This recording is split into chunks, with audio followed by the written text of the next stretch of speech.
Hello,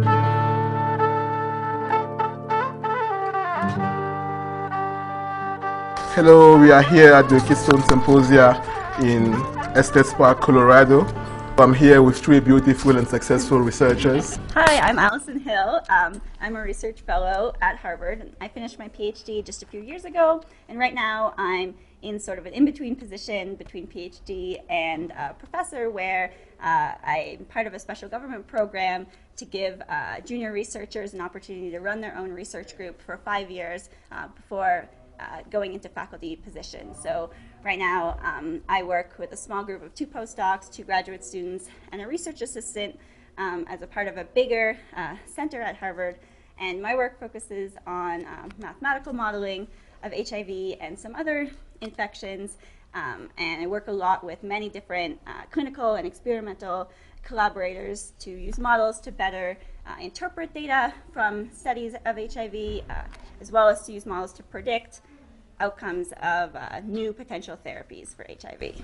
Hi, my name's Sharon Lewin. I'm the director of the Peter Doherty Institute for Infection and Immunity, which is a joint venture of the University of Melbourne and Royal Melbourne Hospital. It's an institute entirely focused on infection and immunity, named after Peter Doherty, who won the Nobel Prize for Medicine in 1996.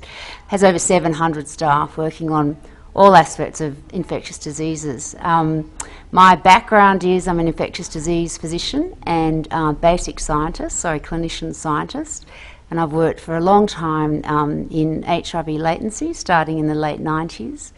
And I run a large group, about 30 people, with a range of virologists, immunologists and clinicians. And our main interests are on latency reversal, characterising the reservoir and identifying new immunotherapies which we test in early phase clinical trials. Hi, I'm Beca Asquith from Imperial College London in the UK. I'm a reader and I'm interested in mathematical immunology. So my background's in physics, but then I crossed over to immunology. I'm particularly interested in understanding the host CD8 T cell response to persistent viruses and using combinations of models and also experimental work to try and understand what is happening in humans, why humans control viruses to different extents, and why some people successfully control whilst other people fail to control. I've got a small group, mainly theoreticians, but a couple of wet lab guys as well. Thank you very much for this introduction. You have been having a great journey here today, this morning at the Keystone Symposia. What have you learned today? What was your highlight of the day? Well, the highlight of the day, we started off with a fantastic overview from Bob Siliciano, who's always a great pleasure to listen to, and some interesting insights around antiviral efficacy, which I don't think we've considered much in our models. We've learnt a lot about, he talked a bit about the role of proliferation in maintenance of latency, which I think is a very hot area, and still a lot of unanswered questions. I enjoyed Alison's talk very much. I'm a big believer that modelling can really help inform us, ask relevant new questions, and I think that 2 studies that Alison spoke about are very interesting studies. So far, they were both set in macaque models, and they've both had good outcomes in those studies, with 2 monkeys cured in one study and most of the monkeys that received a combined intervention being in remission. So the monkey work is well ahead of the human work. We haven't cured anyone yet or induced remission. So I'm watching these monkey studies very closely, and I think the models that we can generate around them will be very useful. So Alison, can you tell us more about those models in this study? Sure. So I think for me, the highlight of the morning so far, which I think is representative of what the goal of the conference was, to sort of see this interplay between the models and the experiments. So often we think of models as something of coming after experiments. So we already have the data, now we want to better understand it. But I think there's been some cool examples of models that maybe actually inspire additional experiments. So particularly in Miles' talk, the question about trying to get this estimate for this reactivation rate and how that actually led him to work with an experimentalist to design a very cool experiment to try to get at that. I think that's really an awesome example of this interplay. And yeah, the studies that I talked about, I agree. I think these results are very promising. They really are the only examples of either a sterilizing or functional cure. And even though in monkeys, hopefully, something similar can be replicated in humans. And I think that sort of perhaps the disappointing part of it is, despite modeling being able to give us some insight, there's still a lot of open questions about what is even going on with the drugs administered there that modeling really hasn't been able to completely answer yet. So I hope that the talk was able to stimulate some discussion and ideas in the rest of the audience, and that it'll lead to additional work to really figure out what's happening here and then how it can have the best chance of success in the human model. Becca, what's your opinion? I agree. I mean, my highlight was also Alison's talk. I thought it was a beautiful example of how you can use mathematics to really delve into what's happening with latency. And I think it's a very exciting, very brave attempt to try and estimate the viral parameters during that process. And I think it's a great example of the sort of thing that you just couldn't do without mathematics. You look at those curves and you say, oh, they all look identical, but you delve into it deeper, trying to fit the parameters, and you can see some really striking differences. On the collaboration between mathematics and experimental work, have you faced some challenges in your research and in your career? Yeah, great question, and I would love to hear the opposite, the clinician side of point of view on this afterwards. So, I mean, I've had extremely positive experiences working with experimentalists and clinicians and everything in between. I think the challenges sort of come in the same way of the challenges you would get when speaking to someone from a different culture or with a different first language. I mean, different ways of talking about things, different terms, and sort of different things that you focus on. So a lot of it comes down into finding a common language to discuss everything in. And I think that another big challenge is always finding the right type of question. There are certain questions that can only be answered with more experiments, and there are other questions that really can be helped by the addition of models, sort of to formalize hypotheses, to test theories about what those hypotheses would predict. And finding that type of question where modeling can have the biggest impact is always the hardest thing, the thing that takes the longest, I think, when you're starting a new collaboration. But if you get it right, it can be extremely successful. I think that, for me, the difficulties of modeling are also the excitements of modeling. So really that it's a very new science. So you can't really look to anyone else to kind of copy their ideas or to copy their approaches. You're really having to forge your own path, which is much harder, but also when it goes right, it's also much more exciting. So sometimes it feels like quite a slow process, but then the breakthroughs, I think, are worth it. So I've worked with modelers from quite early on in my career, so I really understand the benefits of it and the fact that it can bring new insights. I think the tensions often come about because modelers want lots of data and lots of time points, and in human experiments you can't get them. And also a lot of the measurements we use for the reservoir are not really, they've got wide confidence intervals and often not super well validated. Some of the measurements we use are, but many of them aren't. I mean, even just, the basic, assessment of replication competent virus using a viral outgrowth assay, has real limitations. Some assays that we've used for a long time to look at latency reversal, I showed some work earlier about how those assays are actually seen to vary with stress and time, and so the assays we use aren't perfect. They're often in humans which don't behave, which are very different to monkeys. We can't sample people as frequently, and I think one area in cure research that's pretty interesting is this move towards treatment interruption as endpoints of studies. Treatment interruption studies are really actually quite hard to do, and they're asking our patients a lot of them. If people to stop their treatment, to have very frequent monitoring, potential risks of the interruption. I'm a big believer we need them, but if we move to just looking at treatment interruptions, it could potentially slow the field down. So there's that mix between the perfect world and the real world, and I think we can learn from each. Thank you very much for sharing your views. Now I want to move to another segment in terms of career perspective, and we have a lot of PhD students attending this conference. So what can you say to young people wanting to pursue research in either the clinical aspect or the mathematical aspect of this field? I would say stick with it. It is very challenging. There's a lot of stress from being a PhD student and then to getting your first postdoc position and then getting a more permanent position. And I think a lot of people can be put off by seeing that career path as being really quite rocky and quite uncertain. But I would say it is a fantastic career. You get a real freedom to do what you want. You get to talk to the most interesting people in the world. You know, it's a unique and brilliant job. So I would say it's worth the stress. And looking back, I wouldn't want us to do anything else. So, like I said, I'd stick with it if you can.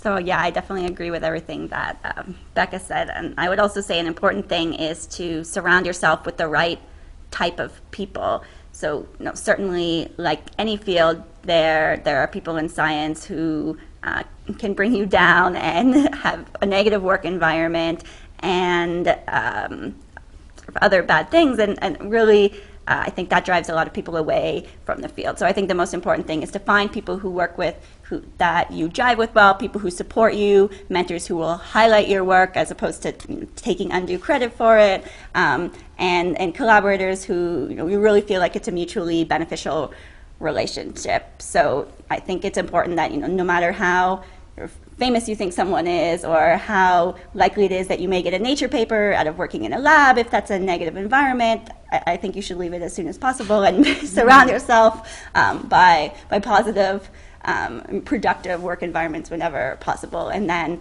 as Becca said, it really can be a very wonderful and rewarding career where really you get to spend all of your time thinking about big open questions that no one in the world has the answer to, and working with really brilliant people who are thinking in very creative ways to try to solve those problems. Yeah, I agree with the comments so far. I would also say that in your training, I'd really, you want to be in functional places, not dysfunctional places, but being in the best place in the world, I think really does pay off for your training, at least. I think that it gives you a way of approaching science and a network of collaborators that you'll keep for the rest of your career. And I have to think about one feature of successful scientists. It's around passion. So most people do well in science because they totally love what they do. So I think if you love what you do, you'll be successful. But you need that kind of passion to get through it, I think. On that passion, I can be passionate about something, but then it's how hard you work to make that passion a reality. How hard you work to make that passion filling into a job, a perspective, and then a grant proposal, and then being a PI. So how hard do you work? Do you have any anecdote of how hard you work during the past? So I've been told that I have a very good work-life balance, and I take pride in that, and I think that it's important. I wouldn't have chosen a career where I had to work all the time. So certainly I think the hours in science are not 9 to 5, but that's something that I enjoy. So there may be some days when we work very long hours, when you're trying very hard to get something done, and other days where in the middle of the week you might just have time to go do something fun. So I think that the flexibility of your daily scheduling, at least when you're a theorist, a modeler, is one big benefit to the career. The one thing that I would say about science in terms of sort of the level of hard work is that it's really something that even when you go home you tend to always be thinking about it, and I think that's something that comes down to having the passion. If you're thinking about an interesting problem, it's sort of always in the back of your head, so you're never really fully off of work, at least not me in that sense. But I think that's something that I very much enjoy about the field. Just getting back to your question, yes, passion alone is not enough. You need passion and hard work and good training and good collaborators. I mean, there's many other components to being successful in science. I actually really have 2 full-time jobs because I have run a big lab which I love and I don't want to give up, and it's what a big part that drives me, and a big, something I want to do. And I also run an institute, so I have a big responsibility in mentoring other people, creating opportunities for people in the institute and running the place. So I'll be pretty upfront. I work very hard and I've worked very long hours, but over the time of my career that's waxed and waned. I have 2 children who are now in their early 20s. When they were young, I worked part-time for a period. When they were at high school, I had a much less busy job, and now that they're both sort of out of school, I've taken on a lot more responsibility. So I think your career, the time you want to devote to your career changes at different stages of your life, and I think one of the great advantages of science and in medicine is that you probably get a little bit of flexibility to choose how hard you want to work at different stages. Yeah, I guess I work hard, I work long hours, but for me what's important is that that's my decision. There's no one looking at me saying you need to come in at 6, you need to leave at 10. If I work those hours, that's my decision, and for me that's really important, and then it doesn't really feel like work. I mean, like Alison says, it's kind of always in the back of your mind anyhow. So I think if you've got the passion, the long hours kind of follow naturally. It's not really a problem. Thank you very much. Before we close up, do you have a few words for women in education and women in engineering and research? I would say that there's, that women should be aiming at exactly the same things as their male counterparts. I recognise there still is a lot of challenges for women, which amaze me when I think about how long women have been doing science, but yet there still are real challenges in women representation at all different levels, and I think we have to be conscious about it, talk about it, and just make it easier for the next generations. I think the main challenges for women are more internal. I don't think they're really, I don't think it's to do with sexism in the community. I think it's more to do with women's self-confidence and women's ability to sell themselves and, their personal confidence. So I think it's important for mentors to recognise the differences between their female students and staff and their male students and staff, and really try to nurture women and to nurture their confidence. Yeah, I think I agree with everything that's been said. I personally, I think I've been lucky. I haven't really ever noticed that I was a female and that was somehow different, but I know that that's not true for everyone. So I think it is important to recognize sort of generalized differences that often occur between men and women, particularly in terms of and confidence and ability to negotiate situations for themselves and to take that into account. And I think also sort of later on in many women's career, many issues of work-life balance that come up in academia sort of were innately designed for a situation where much of the field was men who had women at home to take care of many things. And I think it's important for us to address those type of sort of structural issues, both for men and women, to make it easier to have both a productive academic career, but also have balance outside of that. And I think that will have the effect of improving the retention of women in the field. Thank you very much for being part of the podcast. I would like to thank Alison, Sharon, and Becca for being part of this podcast. And my last words would be to encourage all women who are passionate about science and engineering to go ahead, work hard, and be successful. Bye. Thank you very much.